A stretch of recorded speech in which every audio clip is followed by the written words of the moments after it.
Hello again, fellow audiophiles. Thanks for tuning in to this episode of my podcast, Making Waves with Wave Theory. If you would like an audio-only version of this podcast so you can listen on the go or just not be in front of a screen, you can stream or download from Podbean, link down in the description. These episodes are also available on Apple Podcasts, Amazon Music, and Spotify. Links down in the description. So head over to your platform of choice to listen, and please hit that follow button while you're there. All right, on with the show. Conflict resolution? Maybe. Welcome to part 2 of my conversation with Lachlan Fennen, aka Passion for Sound, here on Making Waves with Wave Theory. Lachlan and I had a very interesting conversation about conflicts of interest in audio reviewing 4 or 5 podcasts episodes ago.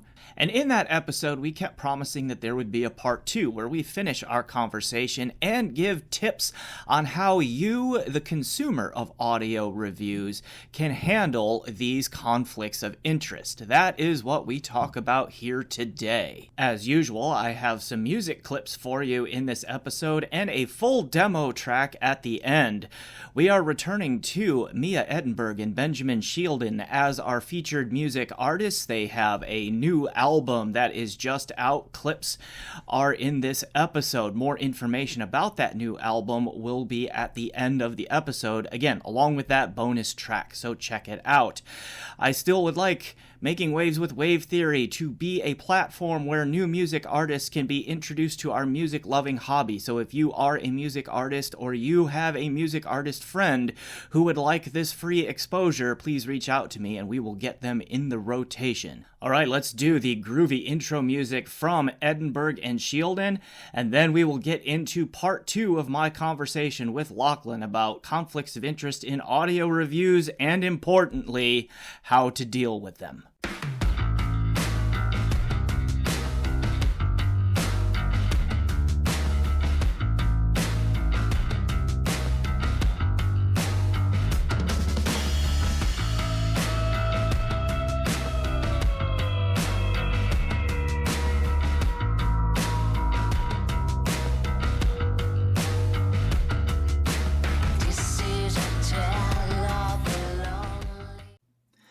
Hey, Lachlan, my friend, thanks for coming back on the show. I appreciate it. My pleasure. Happy to be here again. All right, so what we're going to be doing here is we didn't get to everything in our conversation about conflicts of interest. So to the audience, this is another reminder that Lachlan and I previously spoke and did an episode on this podcast, probably about a month or so, maybe 2 months before this one will come out. And we talked about conflicts of interest in audio reviewing. And we listed a bunch of them. We analyzed a bunch of them, and we didn't get through all of them. And then we also teased that we would do this part 2, where we also wrestled with the question about how we think, or tips for the viewers on how to navigate all of the things that reviewers are saying. Okay. So I guess we could just kind of jump right in here, because one of the conflicts of interest we did not get to discuss in detail was this issue of collaborations, which in part 1 we defined as like what can happen is an audio maker, just a company approaches a reviewer and presents them with a product where they get that reviewer's feedback on it before it goes into production. And at times, they can even slap that reviewer's name on it as a branding thing. And there have been examples of this. Like Zeos has a couple of headphones that have his name on it. Cameron or Golden Sound has like the Ferrum Vondla Golden Sound edition, just as examples, right? And so that's what a collaboration is. And there are, anytime one of these happens, there's rumblings in the viewership out there that's like, hey, that's a conflict of interest. How can we trust anything that you say about it? So, Lachlan, what are your initial thoughts on analyzing that one? Yeah, I think it's a really fascinating area. And I'm conscious that I'm currently talking about a collaboration with a brand.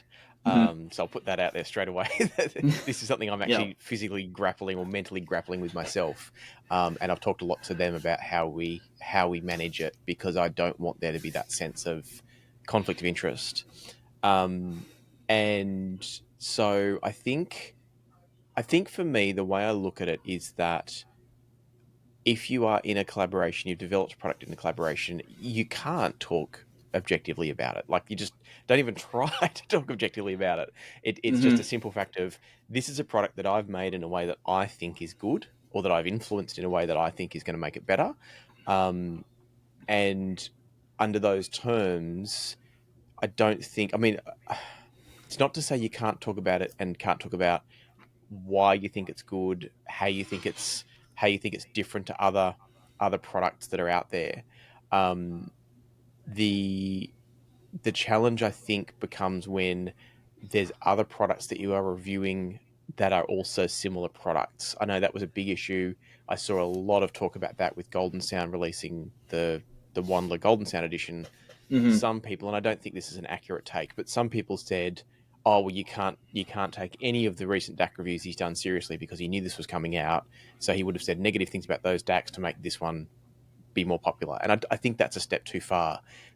But I think it's also something that needs to be thought about and talked about, and disclosed openly, which is then a challenge, because often, depending on the process and the agreement that they have with the manufacturer, sometimes it can't be talked about because there's non-disclosure agreements. And like, if I'm going to Mm-hmm. just make assumptions and hypotheticals here, none of this is, I don't know anything about this, but for example, if Ferrum Audio said to Cameron, when they were developing the Golden Sound edition of the Wandler, they might have said, you can't talk about this until it's released, because it's going to stop all sales of the regular Wandler, and we don't want that to happen. And that would be a completely reasonable business thing for them to do, and therefore it's also meaning that Cameron couldn't have talked about it in advance, even though he knew it was coming. So there's all sorts of stuff that it gets very complicated. And I think my view of it is, I think as a reviewer, we have to be as transparent about it as we can be.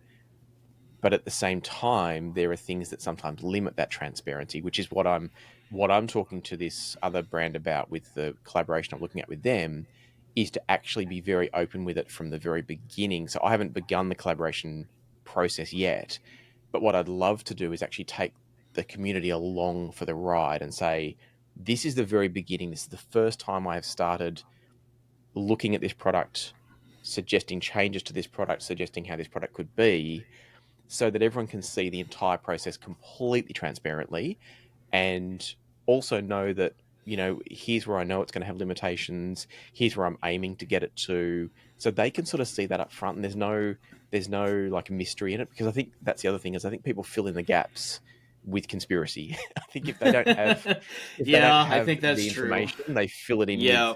with Yeah. sometimes the most negative thing possible. So yeah, I think it's complex, is I guess how I'd put it, in a nutshell. Yeah, I am 100% with you on the complexity of it. And this is one of those, of the conflict of interest types that you and I discussed last time and that we're still talking about today. This one could be the one where I'm like, I don't know if this is true or not, but it feels to me like it could be the biggest potential conflict, other than saying just taking directly a bag of cash from Yeah, yeah, from whoever is providing the gear. And that is because like the interest on the reviewer is not just financial, it's also there's an emotional investment yeah, and a reputation as in well. Like, if there's a they've put their reputational brand investment. on it, Yeah, mm, yeah. There's a reputational investment. There's an emotional investment in there, because it's like, it's not just about creating a video that's going to get lots of views, lots of likes, maybe get you a few affiliate link clicks. Okay. It's like, my name is on this yeah, product and I want it to sell well, because that reflects well on me as the hmm reviewer who did this collaboration. So this one is, I think, the trickiest to navigate. And I think you are on the right track when you say that there's just no way that Wave Theory, could review a product that had the Wave Theory name, hmm plastered on its front. Like, I yep, don't think I could do that. I wouldn't even try as yeah, a result. And so I think just being very transparent about who you're working with, why you're working with them, what their goals are, what your goals are, and then like when you Mm, make a video, just make about that thing. Just say, "Hey, this video is just me explaining this product. It's really not a review. I'm just going to tell you what my goals are." yeah, And then leave it to you and other reviewers to be, give the more objective subjective yeah, impression than we can give ourselves. absolutely, yeah. um I so mean, I think as an yeah. example for me, that I've got actually two sort of examples. A parallel thing to this is ages ago when Atos first released the Ray tubes, and then Ray tubes kind of went out. It's Hmm. still connected to Atos, but technically they've set up as two different brands so that Ray Right. tubes had their own distribution beyond Atos. Um, and I kept getting questions in Australia from people saying, it sounds like you really like the Ray tubes. How do I get them in Australia? And I said, you can't at the moment. But that started me talking to Atos and eventually working out that I was going to become a local seller for them here in Australia. Nice. And the reason I made that decision was because I thought they were a great tube, and I wanted to have access to them as much as I wanted everyone else to have access to them. But in doing so, I made the very conscious decision that I'm no longer going to be able to review tubes. I can't do a review of tubes Mm. anymore because I have too much of a vested interest. Hmm. And so, that's a bit similar to collaborations in a way, in the sense that I then later on got some tubes in. There were new tubes from Ray Tubes, and I started the review by saying this is not a, or the video by saying this is not a review. This is Hmm. me telling you what I'm hearing about these, how they work, what's meant to make them better compared to maybe a cheaper version of the same brand or a cheaper tube from another brand. Um, and then subsequently, when I was contacted by Pavane recently with a new range of tubes they have, I said, I'm sorry, I can't do it because they're too similar to the Ray tubes for me to be able to even pretend that or not pretend, but to even suggest, because I would be honestly trying to do it, but to suggest that I was able to provide an objective view of it, whether I actually can or I can't, no one as a viewer is ever going to be able to believe that and know for 100% that I'm completely unbiased, because there's too much Yeah. skin in the game for me. And then, Well, and so this coming is back, this yeah, go on. well, I would say this is the other tricky part to it, because my answer that I just gave a minute ago is like only about that particular product, and it doesn't Mm, answer the question about, like, in Cameron's case when he had the Vondla DAC, yep. with the GSE in there. Well, what happens when, let's say a new chord DAC comes in, or like the Mm, like the Live Harmony came in, which he gave the Live Harmony a positive review anyway. But there are other decks.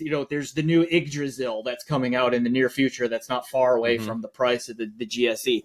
And so it's like, how do you guard against, when you do a collab, being Yeah. biased against competitors? And your answer in a very specific category was like, I don't review the Yeah. competitors at that point. With tubes, you could probably get away with that, but I don't think you want Yeah, to that's right. cut out the Tubes are niche enough, but ability. no, that's Yeah, I don't right. think you want to cut out the ability to review all DACs, because that No, would be a large chunk of your content, yeah, right? and that's where I Yeah. think like I'll use earphones as an example, because I mean I've been back in the Hmm. earphone world lately, and the collaboration I'm talking about with this other company is not an earphone, so it's easy for me to do this. Hmm. Let's say I was doing a Passion for Sound version of the XYZ earphone, um, the which again, like I did in the last episode, that doesn't exist. It's not Um, it. It's just a not a hypothetical thing. example, people. Yeah. Exactly. Yeah. So Yeah. if I'm doing a collaboration on the XYZ PFS edition, Hmm. um, for me, I would do a video on that says, here it is, here's why we did it the way we did it, here's how I hear it in comparison to some similar IEMs. Not to say that it's better or worse, but just here's who I think my edition is going to work for, and here's who I think it's not for, and leave it at that. And then from there forwards, I think the only way we as reviewers can really properly move forward is to then never compare another product against it.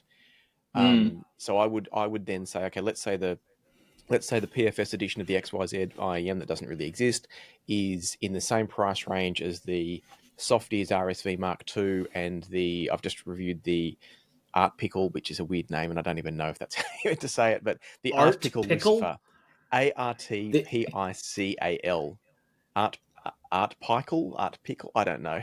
I And then always just it's think of this Lucifer, little the Art Pickle Lucifer. the IM is called the Lucifer. Yeah, it's a Chinese brand. Insane design. Like the That look of is, these things that's a is awesome, name. and they stand for two. Yeah, it's a name. So Yeah, yeah, like if those, let's say those are two different IEMs in that same price point, and the IE yeah. 600 from Sennheiser sits somewhere in there. Next time I get an IEM in that same realm, I just don't think I can even mention my collaboration IEM in that review, or I just completely invalidate the review. Instead, Hmm. I would have to just ignore that mine exists. People know that it's out there. I'll maybe talk about it in other reviews where it's got no direct connection. So if I want to promote it, I'll talk about using it to review a headphone amp or a portable DAC, but Yeah. never talk about it in the context of other IEMs because that just kills that video. I think that's my take. Okay. I haven't figured this one out. And I've Mm, not been in a position where I have had to figure it out, honestly, because I haven't done any collabs. Like the closest thing that I have been to that is when Apos did their collab with Audio Technica with the R70X Refine. hmm They sent it to me about a month or so before the launch, and they just said, first thing, just give us your take on it. Just make sure we didn't miss anything major, was their direction to me. And hmm when I listened to it, I'm like, it's fine for its price. There's no Yep. major issues here. But that was it. Like they weren't asking me to put my name on it or, anything like that. But I have not been in the collab space, and so I haven't had to figure out that side of navigating it. I think Mm. your solution is completely reasonable, but then that puts the onus on you. And then, if I were to make the same decision, it's like, okay, well, now I got to pick a product category that's not going to be too limiting, hmm for the Yeah. content of my channel and all that. So this one is not an easy one. Um, Let me Go throw a ahead. question to you on that one, Brian. Yeah, So let's sure. imagine that you're a consumer of audio. Mm-hmm. You're looking for a review on a product. Mm-hmm. How would you feel if you came to my channel, for instance, and you're looking for an IEM that's in the same price range as the XYZ PFS edition? Um, but let's say you were looking at a different IEM, like say the Softies RSV Mark II. How would you feel as a viewer if you were watching my review of the RSV Mark II? I'm not mentioning that I've got a collaboration IM in that price point, but you know that I do. Are you going to feel like you can't trust that RSV Mark II review? Or are you going to go, well, no, fair enough. He's comparing it with the Sennheiser IE 600 and this random Artpickle Lucifer IM. Therefore, I can trust it? Or do you think it's still going to leave a question mark in the back of your mind? And let's That assume I'm is, saying good things about it. Let's say I'm saying yeah, it's a great yeah, IEM. yeah. Here's how it's good. Here's what I like about it. Here's what maybe some people won't like. But overall, let's say it's a positive review because negative gets a whole another ball game. It's tricky. Can I say that I think I have two answers to that question, hmm and it kind of depends a little bit on the context. Like in your stipulation, I'm familiar enough with your channel and your work that I know that you have this collab IEM out there that is a Yep. competitor to the one that you're currently reviewing that I'm looking at. hmm How much more do I know about Lachlan or the Passion for Yeah. Sound reviewer, right? Like how That's it. much Have you more, have you and watched 3 years worth of my videos or just half a exactly. dozen? And so I think my response varies based on that contextual knowledge. Uh, because if I come in and because I'm looking around in this market segment, so I'm watching as many reviews as I can on this product type at this price point, and I see your collab review. So I watch that. I know you have it. And now I watch this other with the RSV or whatever you just said it was. hmm Um, and I watch that. Like, if that's the only passion for sound context that I have, I might look at you not mentioning it at your collab edition as hiding something, as leaving something out. Interesting. Okay, that's what I You wanted to know? check. Yeah. Yeah, right. And as you say, like we humans, unfortunately, we all do this, and we have to train ourselves out of it. A lot of times, is we do get conspiratorial and assume the worst, Mm, right, and mm, assume nefarious intent when you know which is why that expression is like, never assign malice to that which incompetence can explain. Like, there's a reason that phrase exists. But anyway, Yeah. you know, so there's that. But then, like, if I weren't a reviewer, but I was an active consumer of reviews, and I had watched your channel for a year or two or three and just seen you review all kinds of stuff, I would be looking for, what are the telltale signs? Like, does this look and sound like a standard issue Passion for Sound review, or is there something off about this one? Right? That's what I would be looking for. And again, because of the hypothetical, I can't say which it would be, but it's like, okay, there's just something feels off about this one. That would put up red flags. But if it's you're doing the same style, you're usually using the same kind of verbiage, it's clear that your method was the same, and all of that kind of stuff, then I probably wouldn't worry as much. And so would it be then better, and I'm using my hypothetical as an example, but convey this across any reviewer, any collaboration. Would it be better if that reviewer, and in this hypothetical that's me, if I actually said, hey, look, I've got this collaboration, here's how I hear these two of them, and here's where this one's stronger, and here's where this one's stronger. Do you think that's better, or does that just raise more questions, do you think? Assuming it's delivered in a level way and the strengths of the RSP are equally as positioned. And I know it gets tricky. That's why I'm curious on it your take. really does. And I think the answer is yes. Right? Because I think what's going to happen in the audience is you're going to get a split, right? Yep. As in, like, there are going to be some that are just like, oh, well, you have this collab that's immediately disqualifying regardless of what you do. Like, some are just going to draw that line.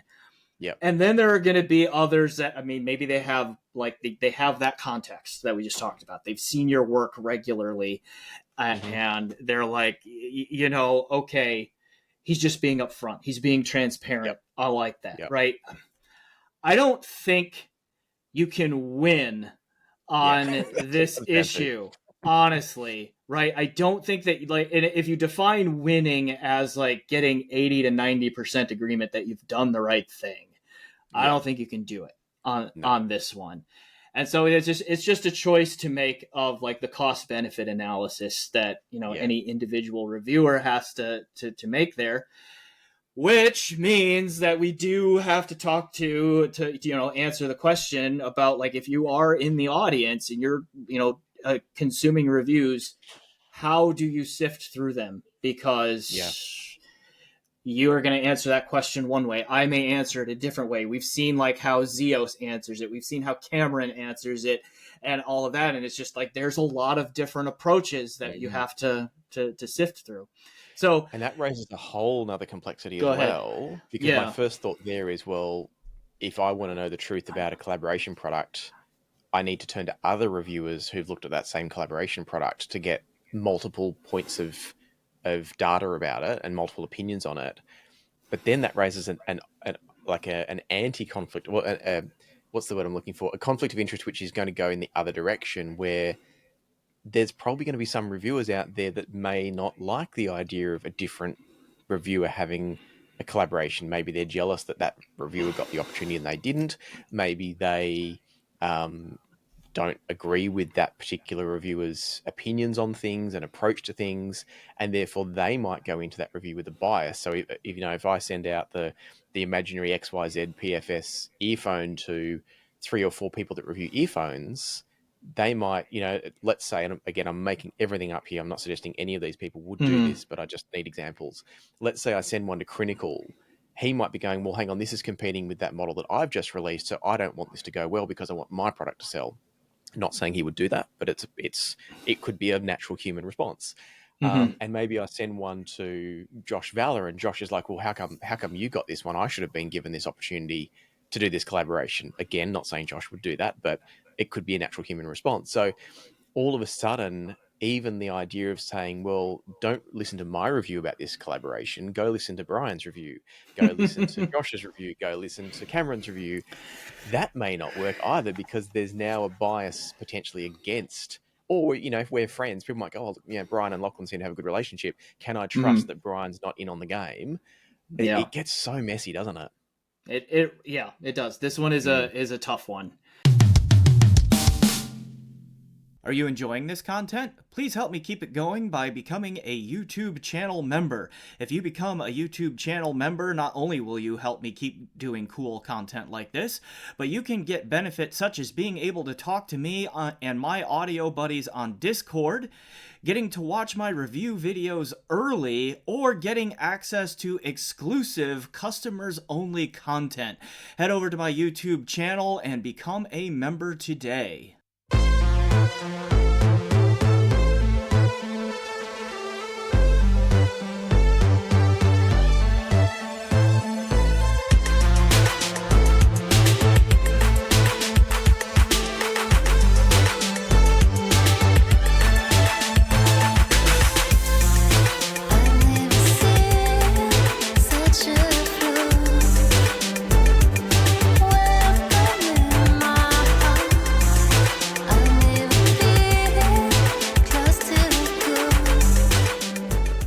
So this is one of those where it's like, if I was approached about a collaboration, I'm honestly not sure if I would take it, just because, Okay. I don't know. I haven't been put in Mm, this situation. I don't know what the terms are. I don't know what the product type is, but there are a lot of landmines on that one. absolutely. Yeah. And I So was gonna ask you that because yeah. the flip side of that, both for us as creators and for the community, is what are we missing out on if we turn it down? And obviously, when it comes to collaborations, there's a financial incentive that's there. Hmm. But for me, the financial incentive isn't the key. It's more a case of saying, I think there's a hole in the market that I want to fill. I think there's Hmm. something missing that would actually benefit the community if we had it. A product that would sound better than others at the same price, for instance, because of its tuning, because of its feature set, whatever it might be. And Hmm. so I then look at it and go, well, but I don't want the community to miss out on that. And if I was in the community and there was a reviewer that I really trust and respect who says, I've worked to get this sounding just the way I think is best, I want the ability to access that because I trust that reviewer and they're going to take Hmm. a lot of the guessing out of it for me because I know that, I've bought 3 or 4 products over time that they've reviewed and I loved. Therefore, if they're going to tell me that this, and I'm going to make something up again, that this DAC is the best sounding DAC at this price that they could come up with, all of a sudden I'm like, well, that's great because I know I like the way that person hears things. So yeah, there's such a balance here between the Yep. risks of collaborations and the benefits of collaborations that it does get so tricky. This is one of those, like, because you asked some really interesting questions here, where I'll just say to the audience, like, go to the YouTube version of this video, or, like, let's start a HeadFi thread or something Mm, where people answer your question. Like, you posed the hypothetical to me. How would members of the audience actually answer that? I would be mm, very, very curious to read through those, assuming that they are thoughtful and yes. respectful, and we're not just throwing 4-letter Not words and abusive. insults Yeah. at each other. And on that note, can we? Yeah. I don't know what Yeah. the Headfire rules are. Can we post this video when it comes out on Headfire and start a discussion there that you and I are both in? Is that possible, So or would they not allow that? a viewer has started a thread for me Okay. on Okay. HeadFi about my podcast. Cool. So that thread already exists. So if I can't do it, someone out there can post Great. this And there. if people And I tag, certainly I'm can link to it down in the description of awesome. whatever platform people are That'd consuming be this great. on. And if Yeah. anyone wants to tag me, and I'm at Laqua, which is Loquah. Hmm. If anyone can tag me in, so I see it pop up because I don't have time to get onto Headfire very often. Don't put But I'd that love in to as see your the chat. Don't put What's Lacroix that? on the don't put Lacroix on the gear as your collab name. No, Put no, no. It Passion would for not be. Sound on there. Yeah, yeah. No, That's not a way that's to an old, answer this conflict of no. interest there, Lachlan. Okay, It's I'm an just old I'm just handle, teasing that you. one that's also Yeah. very confusing. People go, what? Yeah. Loqua? Yeah. Yeah. Yeah. All right. So this the way we left this one, I think, is kind of unresolved, and I think that's okay because we've got to talk about, like, the navigating part of this. The Yeah. other big conflict of interest that I wanted to talk about that we didn't get to in part one was this employee-employer dynamic. We touched on it very briefly. at the end. So this conflict of interest is when a manufacturer or a retailer, usually it's retailers, okay, Mm-hmm. when a retailer is producing content that they call reviews of gear. There's the worry that they are going to play up or talk up the gear that they sell in their stores, and then they're going to crap on everything else, Yep. right? In there. And so we didn't get a whole lot of time to talk on this one. You gave the example of Bloom Audio does content like this, and you think they're pretty even-handed, and do a very fair the content presentation on Mm-hmm. there. And then we also briefly mentioned headphones.com. And I think I brought that one up where, like, because that's the one that I thought about when we first mentioned this Mm. conflict of interest. And I said, from the headphones.com side, it's like, I think they're doing a pretty good job of being fair. I don't really agree with their approach, but I don't see a whole lot of evidence that they are doing what people are fearing in terms of Yeah. talking up Doesn't stuff seem that's biased. talking up the stuff that's in their store, and then, crapping on everything else. And then the other thing about headphones.com is the store offers that year return policy. So if you get something and you listen to it and you're like, this does not line up with what they say, you send it back, you get your money back. They don't get their money, right? So it kind of, You get um, most of your money back, not all of it, you but get most of your enough. money back. Right, right. Okay. So, yeah. So we talked about this one a little bit because I do follow up live streams to these episodes, so that where we kind of Mm. like the audience can ask me questions about things that we talked about. And this one came up a little bit in that follow up live stream, but I do want to talk about it here and like get your thoughts on this too, because the more I started to think about this, the less I thought it was actually a conflict of interest on the part of the content creator, and it was Mm. really more of a misalignment of interest between most consumers of the content, viewers, and the store that's creating the content. And let me Okay, what do you explain mean by that? why. Yeah. Yeah, let me explain why real quick. And if you remember at the early on in our conversation prior to this one, part one of this whole conflict of interest navigating reviews thing, I said that conflict of interest was internal to the person who was like producing the conflict or the content, right? And the Mm. reason I said that I think comes up here. And that is, let's say there's a guy who has a store selling audio gear. He's Bob's Audio. Okay. Bob has an employee named Bill. Just, two general names. And he says, hey, Bill, we need a bigger online presence. We need content out there on YouTube to get eyeballs on it and then get people to click our link to our store, all of that. We got to drive sales. So start making videos, call them reviews, call them whatever out there, get them up there. And Bill says, okay. The interest behind that is to generate increased, traffic and sales to Mm-hmm. that store.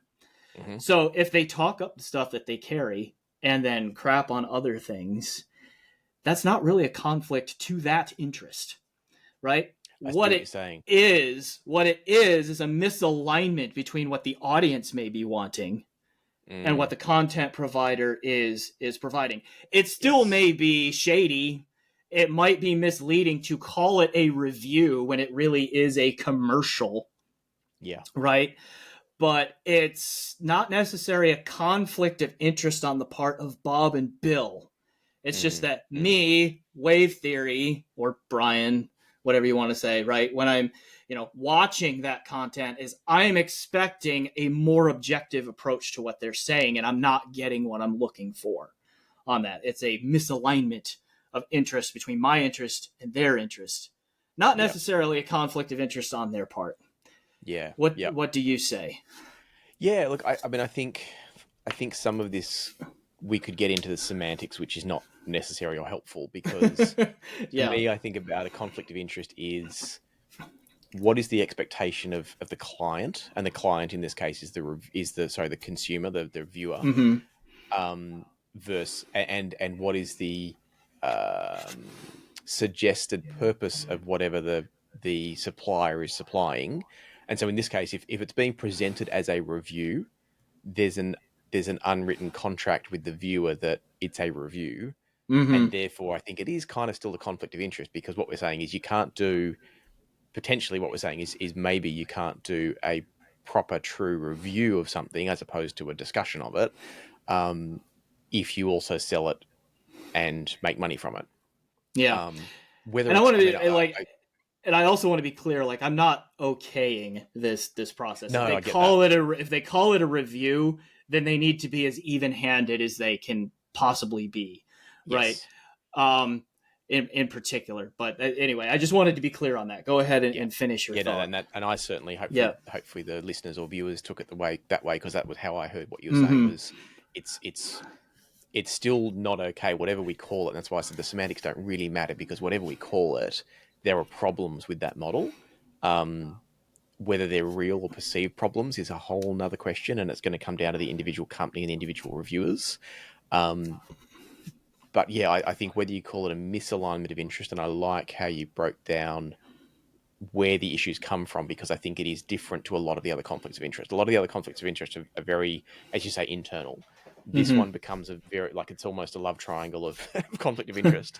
Right. And I think the way I think about it, and I was actually just aware of this the other day, is that as a viewer, I just immediately discount any review or any video content from someone that sells the product. I'll look at it, but I look at it to know what the product does, not to know how good the product is. And as an example, and I don't mean this as any slight against anybody, because it's not to suggest they're not doing the very best they can. It's a circumstantial issue, not a personal issue. James from Linsol, I was on his podcast recently, although I don't think it's actually come out, that episode yet. And we were talking about, I think we were talking about the Shenzhen show and just being reviewers in general. So James is based in the US, but works for Linsol from China. Linsol is a large online retailer, for those not familiar. And James's job, just like the team at Bloom Audio, is to make videos and a podcast episode or podcast series to help grow and expose the brand of Linsol to more people. James is a great guy. We've had some really good chats. So as I said, this is not a negative in any way. But the other day I was wanting to get some other people's views on a product that I've got coming up for review. And I was just curious, because I haven't had a chance to unbox it yet. It's sitting over on the shelf, and I'm like, I'm kind of excited to know about this product, but I don't have time to listen to it yet. So I'm just going to get some sense of it from other people. And so I started watching James's review, and through no fault of his, I just suddenly thought, I was aware that I just had a subconscious view already in my mind that I hadn't even thought about, that was, I can't actually take anything that he says here as truth about this product because they sell it. Now, I don't know if James actually is even connected to the sales side of things. As far as I know, he might even just be a content creator for them. And I think the same tends to be true if you believe, and I have no reason not to, but if you believe what the headphones.com, or the Headphone Show team, I should say about their relationship with headphones.com, they don't have any connection to the sales side of things. And so theoretically it's the same for them, but I just know for me, I immediately go, you can say whatever you want, but in my subconscious, I don't take it as meaningful or helpful, because I know that you are connected to sales of this product, even if it's tangentially connected. Did you know you could buy access to individual review videos over on Patreon? That's right, over on Patreon, you can buy individual videos from my review library, both before their public release and commercial free, for just $5 or $3, depending on what kind of video it is. Head over to patreon.com/wavetheory1 for more info.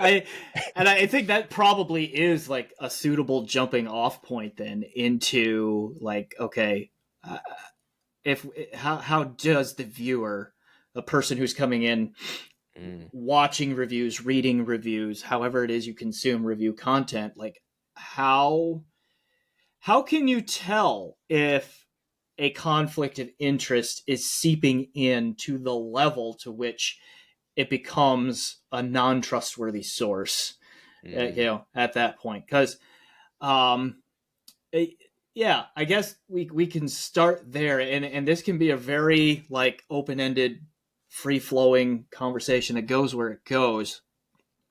Um, and I guess I'll throw out, because we've kind of alluded to this several times, is like, know the reviewer, yeah, right? Like that's a big one to start yeah. with. And Yeah. I think that's the biggest one of all is Mm-hmm. there are, and I'm just pausing to put my thoughts in order here so that I don't say anything that's going to upset anybody or create beef with anybody. There are reviewers out there that I will watch their videos and trust, and there are reviewers out there that I will watch their videos purely just to see what is going on in the world, but I place no weight in what they say about the products.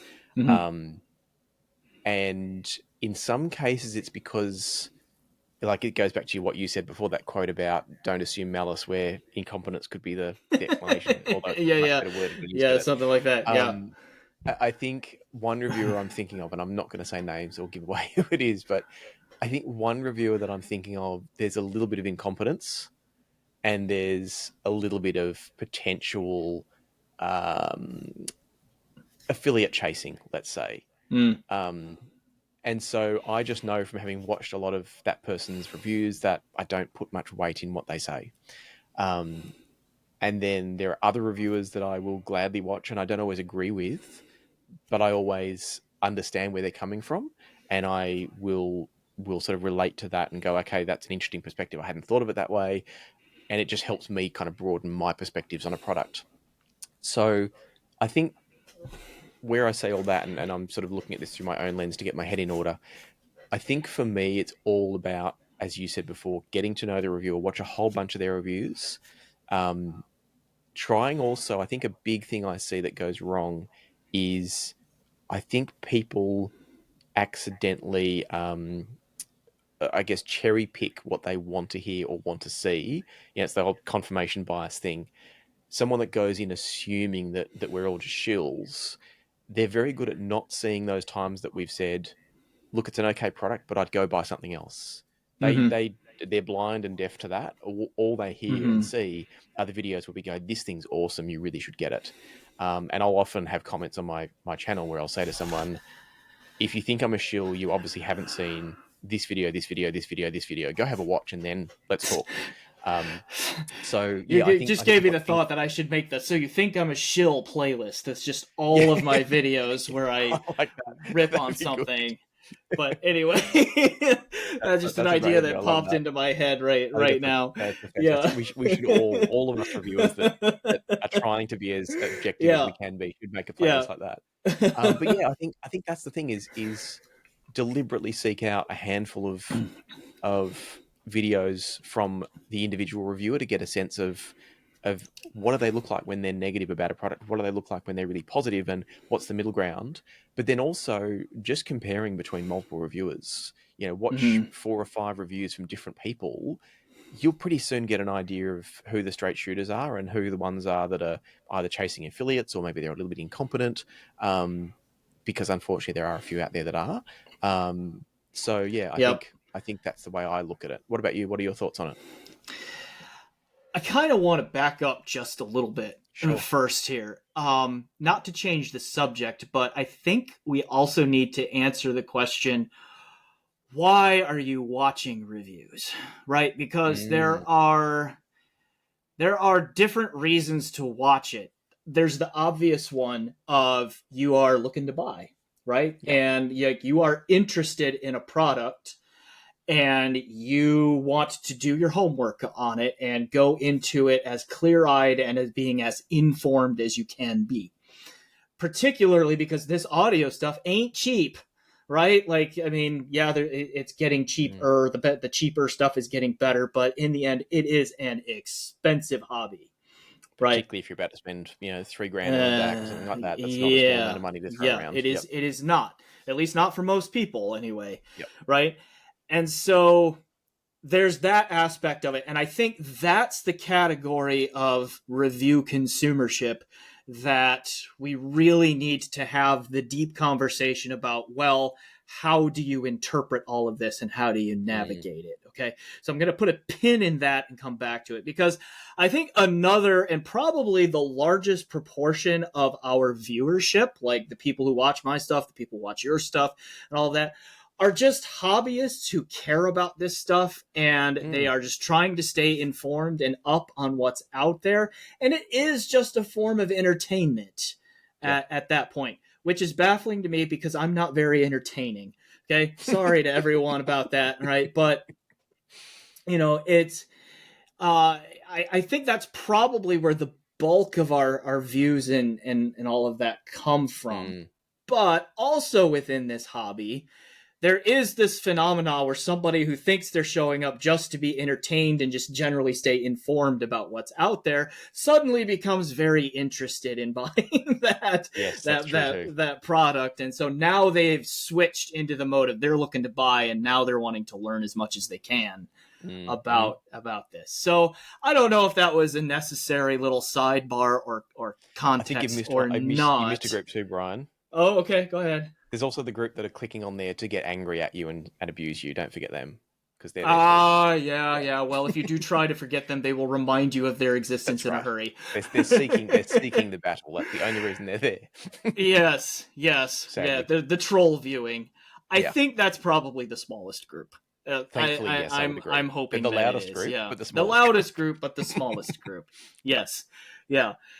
So, so if you're talking about like, well, how do I navigate reviews? Like, well, if you're just watching because you're just trying to stay up on what's going on in the industry, then the question is a lot less severe, right? Yeah, it doesn't matter too much, does it? It doesn't matter as much. So I think we are talking to that segment of the viewership that is like really looking at buying something, right? And Agree. is this the thing that they want to buy? Okay, so I think that's important. Maybe it's not important to get out there. Maybe that was too obvious, but let's just make sure that the cards are on the table and we all understand what's going on here.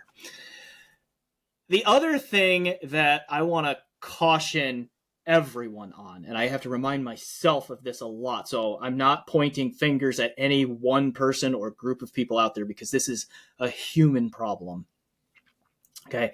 And that is, it becomes very, very easy to become too quick to dismiss the things that you are hearing, mostly because you just don't like what they're saying or anything. Mm. But a lot of the criticism and feedback that we get on our, in our comment section, or when we are talked about on Head5 threads or wherever, is just very simplistic, dismissive kind of stuff. Like that viewer is just looking for some surface level reason to just cast aside what any given reviewer has to say, and that Yep. too is not helpful, right? Like, you're not doing I mean, that's yourself almost, any favors yeah. when you do that. So It's go almost a ahead. viewer conflict of interest at that point. Like it's Yeah.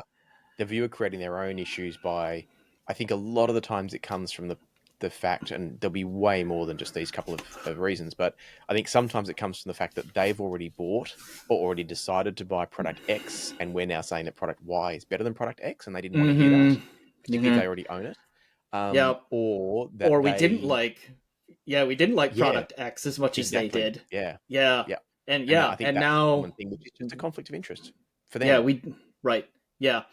Eh, eh, yes. And actually, in part one of our view here, I'm trying to remember exactly what you said it was, but oh yeah, it was um the reviewer buying the piece of gear Mm, that's under review could create a conflict of interest, which surprised me that you brought that one up, because it is my sense in, like, just synthesizing the conversations out there, that's almost like a purity test for some, that if that reviewer spends their own money on a piece of gear, then that's the only review you can actually trust. Yeah. I don't think that's actually on the reviewer. I think that's on the viewer, the consumer of the review, because now I'm struggling with the wording here on this one, but it's like when you spend money, we were just talking about this, when you spend money and then they're on a thing and you like it, and then the reviewer comes in and says, no, it's not that good. And then you're like, oh, well, you're just deaf, right? Yeah. Calling us deaf is a common one, and it just doesn't make any sense at all. But and it's just one of those dismissive tools and all that, like, or they're deaf, or we're conflicted, or anything like that. Or that shills. knee jerk, or we're shills, right? Mm-hmm. And like just the kind of those knee jerk reactions in there. I think it's something that we all need to guard against. And I'm actually going to couch this in some cognitive psychology theory here real quick, Nice. actually. So if you'll allow me. So Daniel Kahneman was a cognitive psychologist, and he developed this theory of human cognition called dual process theory. Okay. And he basically says that in our brains, the way they process and think about information and the way we interact with the world is like we have two systems. He just called them System 1 and System 2. Others have come along after the fact and put labels on Systems 1 and 2, where they call System 1 the heuristic system and System 2 the analytic system. Okay. But basically, it goes this way. System 1 is your immediate rapid reaction in response to a stimulus part of your cognition. And it requires very little effort. You have no real control over it, because what comes up immediately is very much a subconscious thing. Just bang, it's there, right? And it's very low effort as a result of that. It's just an automatic, very fast process. System 2 is the analytical, right? It is the slower, deep thinking, analyzing, because it's called the analytic system here, analyzing what's going on in front of you. And crucially, it takes a lot of effort, right? If you've ever been in a situation where you have to deeply think about something for an extended period of time, you get physically tired, right? And that's because the brain is sucking up a lot of your available energy to put the thought onto all of this thing. Ideally, System 2 is kind of running in the background, keeping System 1 in check, and just saying, hey, that quick thing that's pop up, don't let that come out of your mouth. Okay. Or don't let your fingers put that on the keyboard, those kind of things. Like ideally System 2 should be doing that.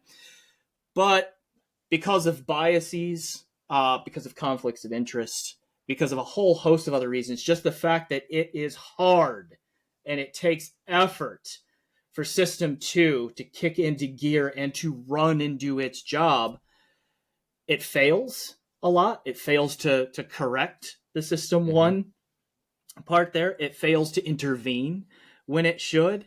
Or because of those biases or those conflicts or all of that, sometimes it will falsely reinforce what System 1 came up with, and now you're in big trouble, right? Because now neither of your systems is working ideally, and you're probably going to say or do something stupid.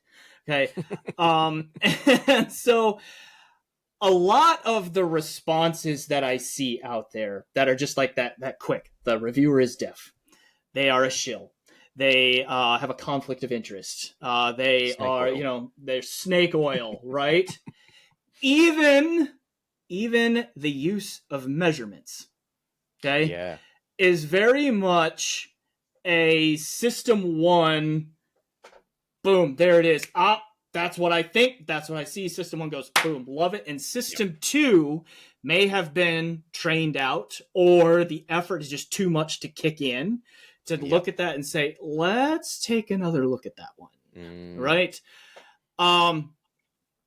And so, like, that's the thing that and the reason that I bring that up is because when we talk about navigating reviews, if you're really in the portion of the audience that is all about wanting to buy and be as informed as they possibly can be, it is going to take effort. It's going to take Yeah, true. work. There is no shortcut. You are going to need that system too. Okay. And you're going to need Yeah. it functioning properly. Okay. In there to really get to the point where you're making a fully informed decision. Mm. All right. Can I add Yeah. two Please. parts to that? Yeah. And they're related. And I'm going to suggest, and somebody else might have gotten to this one first, so I'm not suggesting this is novel and brand new, but I almost think there's System 2A and System 2B in addition to that System 1. Um, Okay.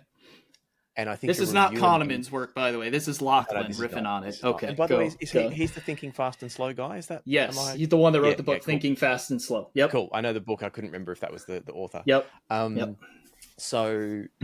so yeah, I think a good reviewer needs to be using their System 1 and their System 2A and their System 2B. And what I mean by that is I find a lot of times when I'm reviewing, and I'll get in a second to how the audience can work this out for themselves if that reviewer is doing this, or have a better sense of it. Maybe not work out. That's a bit too clear cut. When I'm reviewing, what I tend to do is I listen to the product first and just, Mm-hmm. it's pretty much all that System 1. It's just like, oh, Mm-hmm. this sounds good, or oh, this doesn't sound good. Mm-hmm. Like the DNA Alpha Pro, for instance, is an example of that. I listened to it at first, I'm like, so not interested in this product. Doesn't sound Okay. great. It didn't sound bad, but it did Mm-hmm. nothing for me. And then I could have stopped there. I could have gone, yeah, look, it's fine. I wouldn't bother buying it, but it's fine. And that would have been my review if that was my System 1 approach to it. Mm-hmm. But I think the key thing is, and I talk about this heaps in my reviews, and I know you do a lot of this too, Brian, any review that does not have some kind of comparison or very clearly stated reference point, I think you can just pretty much assume it's a System 1 review. It's a Mm-hmm. did I like it, did I not like it? And that, yes, there might be some fancy language around it, but the point being here, I think you have to do a comparison in order to get deeply into the System 2 understanding. Because I could sit there with any product, DNA Alpha Pro, for instance, and say, yeah, it's okay, it sounds all right. But when I actually put the DNA Alpha Pro up against some other direct competitors, what I realized was that it wasn't blowing me away because most products in that price band don't blow me away. When in actual fact, the DNA Alpha Pro was the best thing I'd heard in that general price range. It's just that there happens to be some products that sit a bit higher in price that are really, really good. Mm-hmm. And there's not a huge gap in performance between where the DNA Alpha Pro sits and where the cheaper stuff below it sits. And so, yeah, it's not a huge leap in performance. It's not going to change your world if you buy one of them. But it took that System 2 comparison process, which, as you say, is hard work. It's sitting down and going, I'm going to switch back and forth between these two, and I'm going to take notes, and I'm going to understand exactly why this one may or may not be different from that one. And does that make it better? Does that make it worse? In which ways is it better? In which ways is it worse? And so that to me is really important that that's included. And therefore, I think if a reviewer does not include some level of comparison and proper comparison where they're like, this is where this one's strong, this is where that one's strong, it might be that a product is always better. Like I just did the K17 versus the K15 review, and the K17 is clearly better in every possible way than the K15 from a sonic perspective. But, budget-wise, obviously the K15 has strengths because it's cheaper. So it's not to say that they have to say that there's something about product A that's worse than product B. I'm not saying that. It might be a one-sided battle, but Mm-hmm. it should show signs of a considered comparison. And then where I'm bringing part 2B into the picture is that I sometimes find I actually need to go back and almost challenge myself. I'll be Mm-hmm. halfway through my notes and I'm like, hang on, am I really hearing this properly? So I've gone, System A says, I love this. System 2A gets into, why do I love this? But then I have to go to System 2B to go, but hang on a minute. What's not so good about this? Yes, it's all sounding wonderful, but let's stop and go back and see, is there anything that's actually wrong with this product? And the same in reverse. If I don't like a product, hang on, let's go back and see what are the redeeming features of this product that you otherwise don't like. So that's kind of my take on it. Is I'd want to see that from a reviewer, is a balanced approach of this is what's good, this is what's bad, here's how I feel about it, here's how you might feel about it. That tells me they've thought it through properly. What are your thoughts on all that? Well, the going back to my grad school days, what I want to respond to is your system 2A, 2B like framing right there is, I think Kahneman would say that's just system 2 going back and checking itself. Like Doing it system properly, 2 is often like this cyclic kind of thing where it's constantly going, okay, here's a thing that I need to analyze. Let's think about it. Here's a new output. Let's analyze that output and just keep going until eventually it's satisfied. Right. So I think that's how Kahneman would answer that, but that's not really the audio question about this. I really like your point there about like needing to like compare things, because I definitely do that too. And then like kind of go back and challenge that comparison a bit. And I particularly do this when I don't like a thing and it's starting to piss me off. Like, because I'm just like, ugh, I'm not enjoying this. And every time I listen to it, I'm just like, my frustration or my disappointment or whatever my emotional state is about that thing, I'm having trouble shutting that down so that I can just hear this. And there have been times where I just don't listen to that piece again for like 2 or 3 days. I just go and do something else and then come back. And more often than not, it's like, okay, this isn't as bad as I remember it being from 2 or 3 nights ago, or, you know, whatever the case is. There are some times that it's just like, yeah, it really is that bad. But those are rare, as you know, you and I talked about that previously. So I think that's kind of one way in which you're talking about like challenging, like as you put it, challenging the system too in there a little bit, and challenging yourself. And that sort of thing. And so, like, I guess the question before us then that really is the driving question of this episode then is like, how does an audience member, what are the signs that a reviewer is doing something like that, that they are really truly putting in that system 2 effort, if you want to call it there. And that doesn't mean that they're right, and it doesn't mean that you're going to agree with what they say, but at least you can tell that they are coming from an honest disposition. Right? Like, what are those signs? What do they look like? A reminder that there is a full demo track from Mia Edenberg and Benjamin Shielden at the end of the episode here. Lachlan and I have just a little bit more to discuss about how to manage these conflicts of interest in audio reviews that we have been talking about, and then we'll get into more information about Edenberg and Shielden's album, as well as that bonus track, or excuse me, demo track. And once more, a reminder that if you are a music artist, or you know a music artist who would enjoy the exposure to our music-loving community that this podcast provides, please reach out to me and we will get them into the rotation. All right, let's get on with the rest of the show.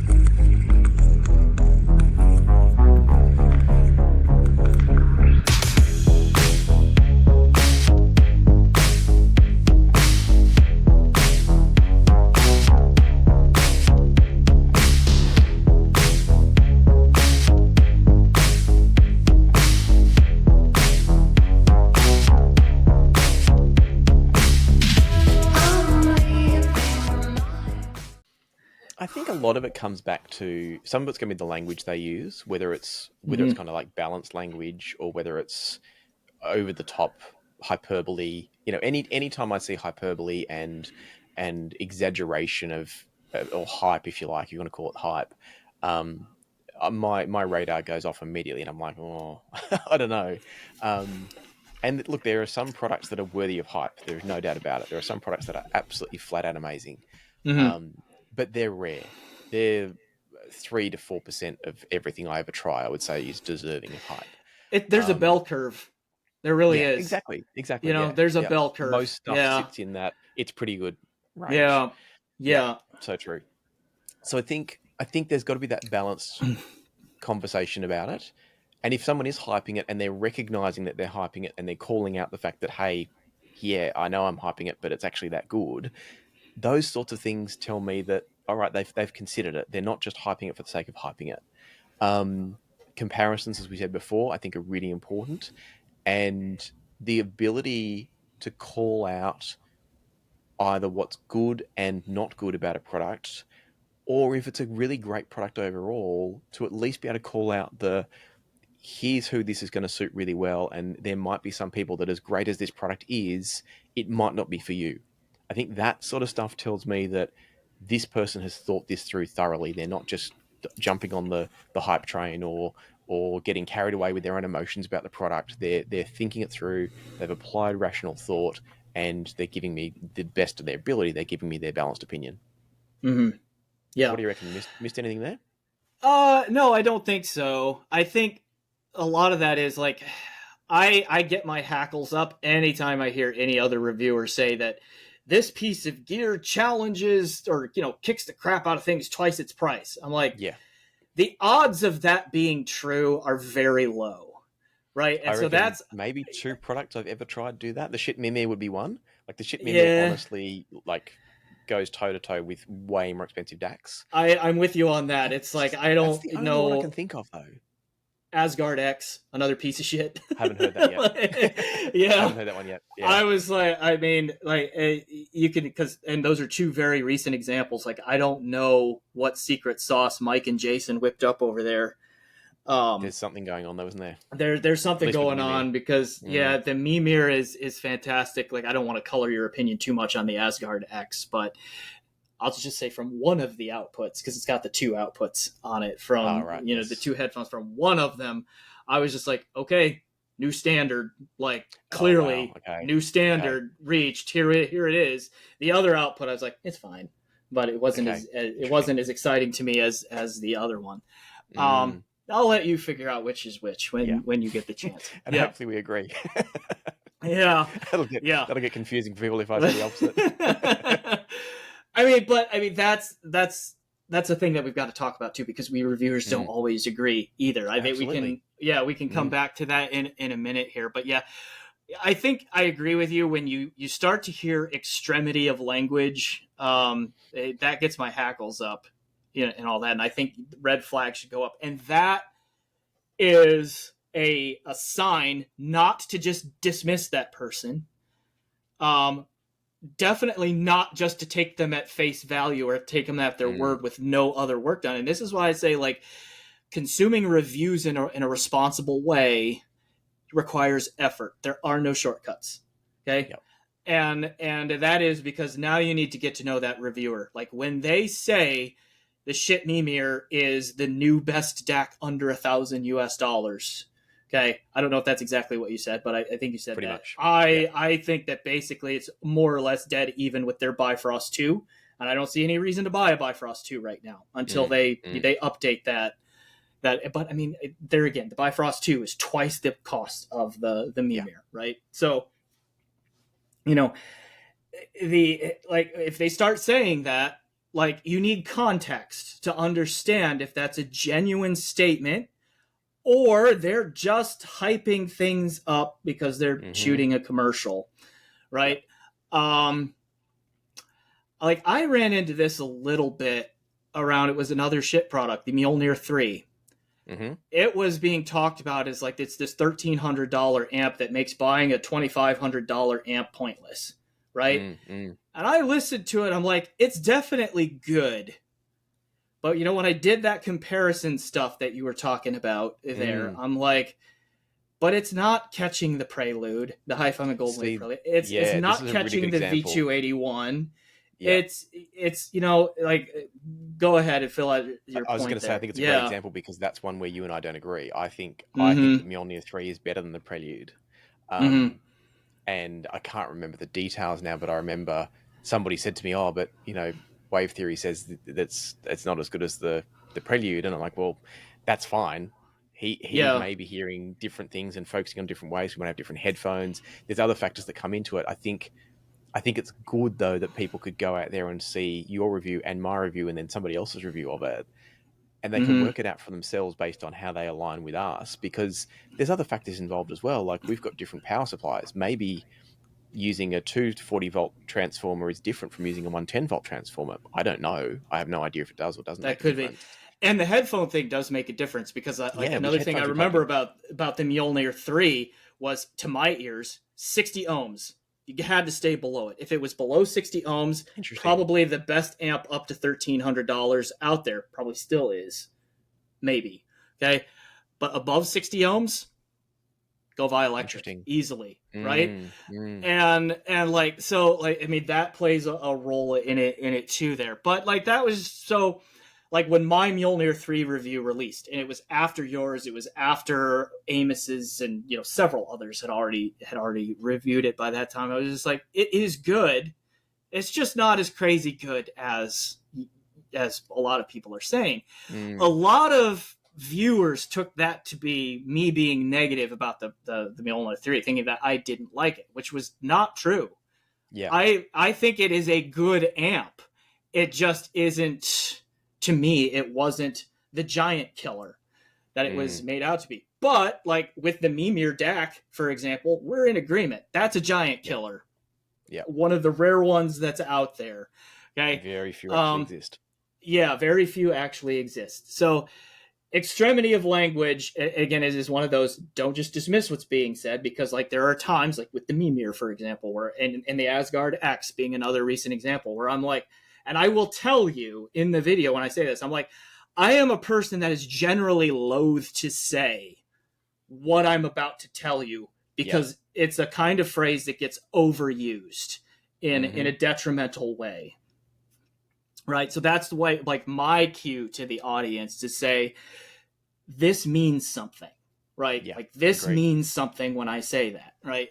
But you have to do the homework. The viewer still has to do the homework to Mm-hmm. know whether or not I can be trusted when I say you Yeah. need to pay attention to this, right? So, yeah.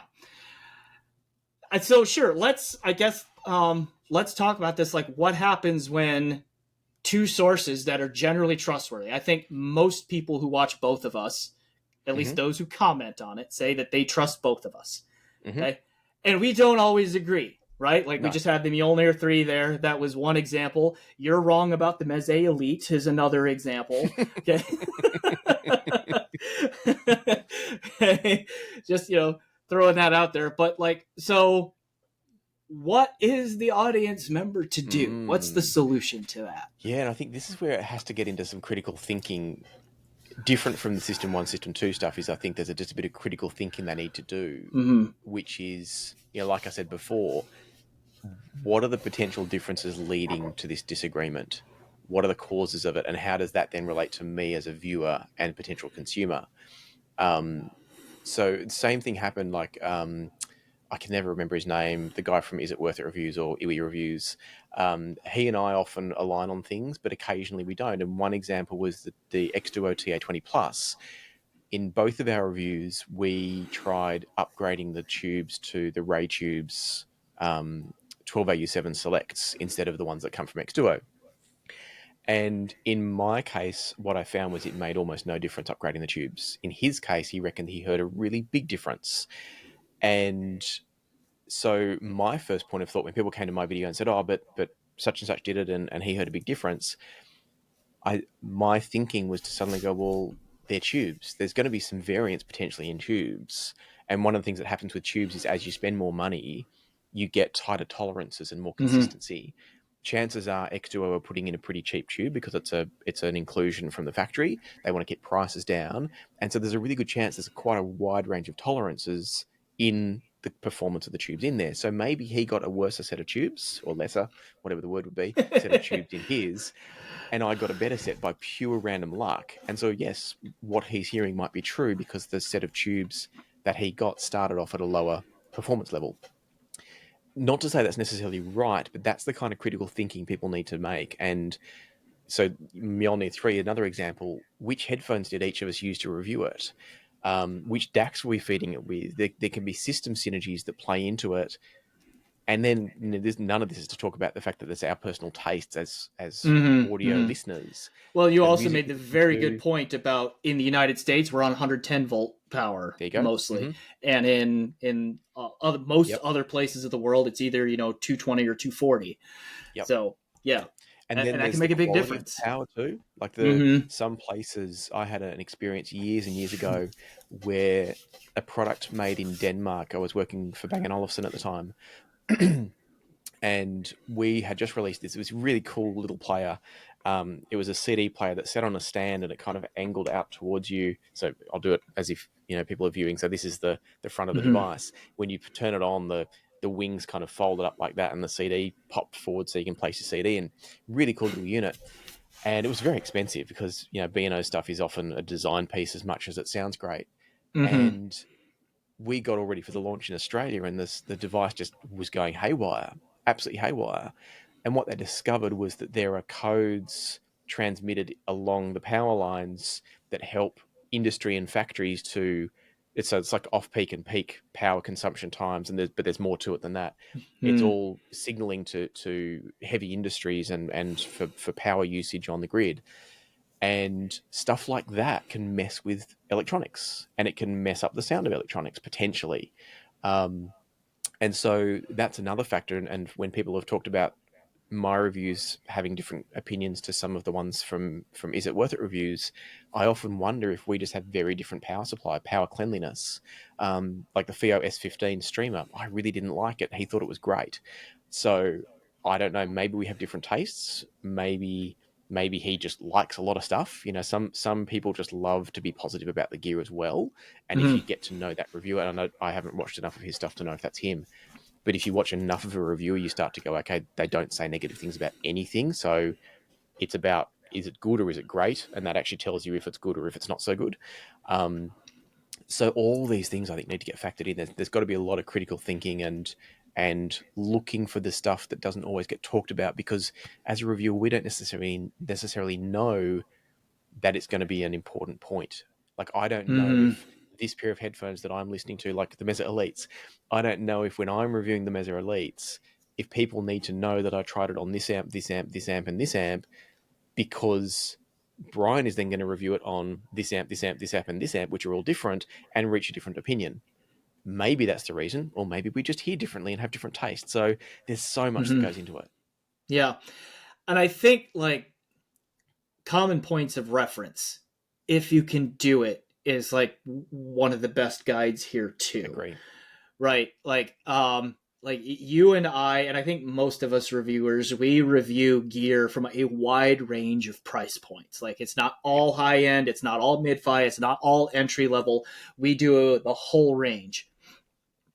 And so that provides opportunities to have a common point of reference. Like, so if you have a piece of gear that you are familiar with and you want to get to know a reviewer, one of the best things that you can do is search that reviewer's content library and see if they have reviewed something that you have or that you Mm. have had meaningful experience with, and compare notes with what they're saying. Are they Yep. hearing it the same way you are? Or this can be just as useful. They're hearing it the opposite way you do, but it's consistent in your disagreement, right? Mm-hmm. And so that, I think, one is a powerful tool for evaluating review quality generally, or at least review usefulness, I should say, Yep. generally. Okay, but also making the determination, like, wait, how how likely am I to think that the Mjolnir 3 is essentially a $2,500 amp masquerading as a $1,300 amp? Mm. What's the Mm. likelihood that I'm going to come to that conclusion? It's like, well, in my common points of reference, Lachlan agrees with me 90% of the time, and Brian agrees with me 80% of the time. So maybe I should at least lean the Lachlan way. Mm-hmm. Or, it maybe the situation is reversed and all of that. Yep. Now, that's back to this takes time. This takes effort. There are no shortcuts, right? Like, which is a point that I anyway am going to keep driving home, because I think a lot of people look for shortcuts. I think a lot of people are looking for, just give me that one reviewer who I'm always going to agree with. That person doesn't exist. Okay. Like, that's not going to happen. Tell me that the product is the okay? best thing or the worst Or thing. tell me the best thing or the worst thing, so I don't have to think about it. Or just show me a graph and a few numbers so I don't have to think about it anymore. I just like, it's done. And it's like, and I want to be clear on this. Like, I, being a scientist, am not anti-measurement, and I am not anti-data. I am against using those as excuses to not think about what you're doing. Yeah. Okay. And I think that, like, that's just a call to the audience out there. It's like, don't let a few numbers on a spec sheet or from a measurement or a sweep on a graph or anything. Do not let that make your decision for you alone. Okay. It should inform your decision. You should absolutely use those measurements, if you know how to use them, to help inform your decision. They are not sufficient enough to help you make a good decision. Absolutely. Yeah.